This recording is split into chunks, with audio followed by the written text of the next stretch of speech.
the critique, rather than saying this is useless, it's not going to do anything, I disagree with that. I think street protests are deeply important for morale, for resistance.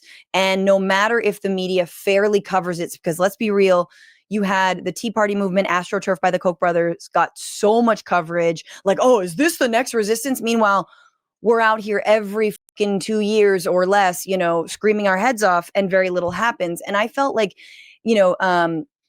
Cameron Kasky, who was a survivor of the Parkland mass shooting and has since become an activist and a pundit, was on MSNBC and had this, I think, very salient critique about the lack of young people at the No Kings rally. And I wouldn't say that was across the board at all. Sure. But he's making this broader point that my life, young kids have seen Occupy, March for Our Lives, BLM protests, Women's March, or Women's March, then BLM. They have seen some of the biggest uprisings and outpourings in terms of street demonstrations. And they have seen some of the littlest in terms of real policy change and real action. So here was his take. But look, I was there today and I made a bunch of observations. First of all, not a lot of very young people. I think that my generation saw the definitive movements of our lifetime, Black Lives Matter, Me Too, the March for Our Lives, and said, okay, well, we're still watching black boys get murdered by cops. Somebody's getting put up for mayor in New York City who has a dozen credible sexual harassment allegations. We're still seeing schools get shot up. What are these protests going to do for us?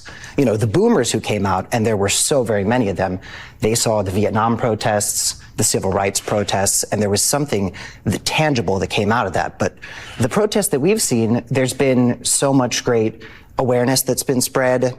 There have been victories on a smaller level, but they haven't felt like these protests have directly led to what we are going for.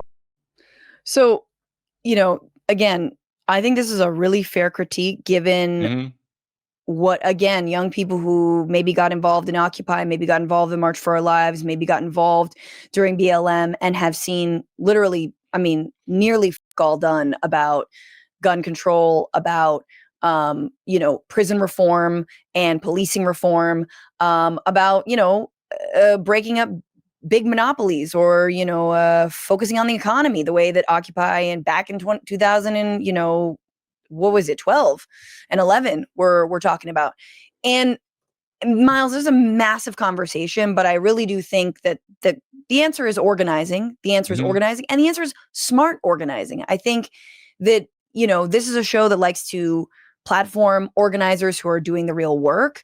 And I think that's really important. But I also feel like the Democrats have the outside power. Like when we talk about inside outside strategy, it means you need people in the halls of Congress, in elected office doing the work. And then you need the street pressure and the organizers also doing the work. I feel like we've seen in the last 15 years since Trump's, first when he was first elected, we've seen the street protests. We've seen the action. We've done our part, but we don't have political leaders willing to take the baton or work with. You had inklings of that during Biden's, when he was narrowing in on the election and the nomination, where he was sitting down with Bernie, where he was sitting down with,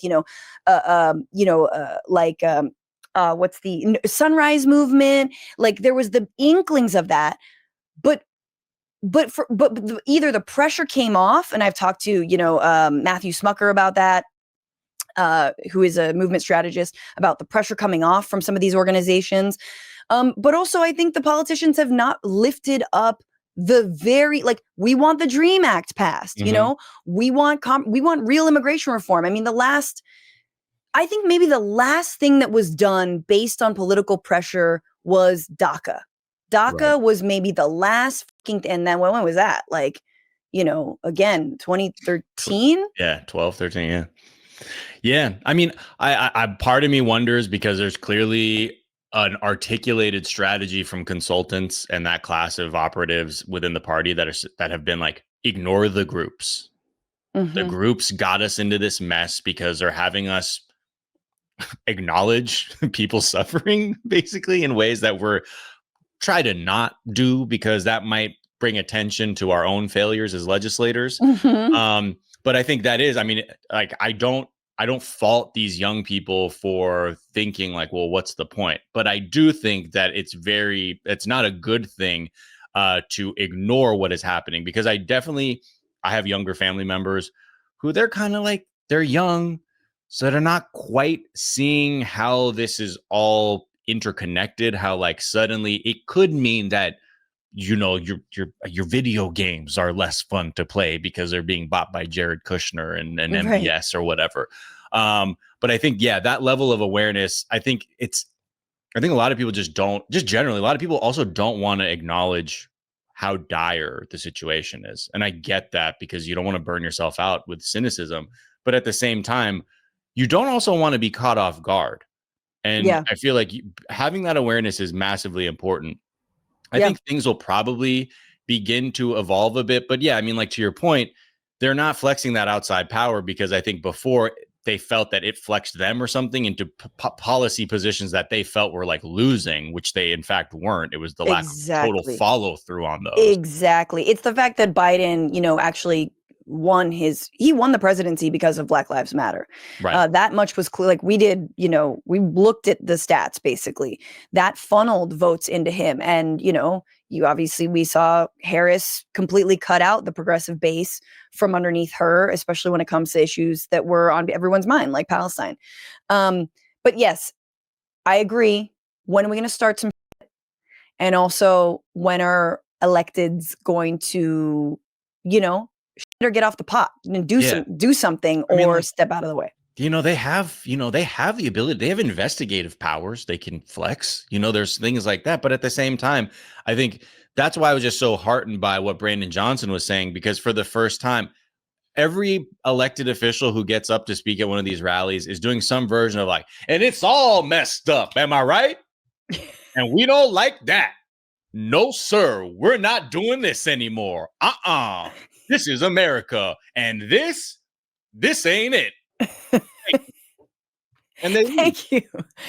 Now let me use the bathroom at Starbucks and go home. There is, you know, like, again, you are elected officials, and you have a leadership role by default here. Can you articulate a way for people to act now? Yeah. It's not talking about anything like illegal or anything, but saying, and this is what we need to start doing. And totally. It's like, vote our asses off in 20. No, not that either. But understanding, guys, the tools used to be you could vote these assholes out in a midterm, and the blue wave or whatever wave would come. And that was one way to remedy this kind of stuff in the middle of a presidential administration.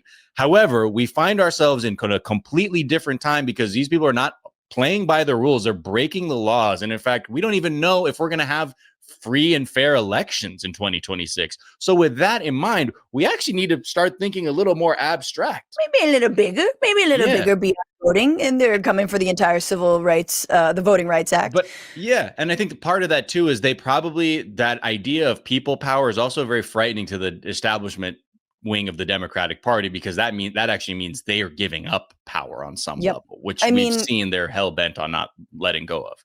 Yeah, once Occupy came into the frame and they were like, "Oh, it's about our donors," like I'm just gonna ignore that. Hey, I hear they stink down there. Like, it's like, what are you talking about? They're full of poo poo. AI poop, but still. What's going on, Frantifa? If you haven't already, subscribe to this channel right now. Hit that button. And also, you can become a patron and support the show every single week. Get access to bonus episodes and exclusive merchandise. Patreon.com/bitchuationroom. Do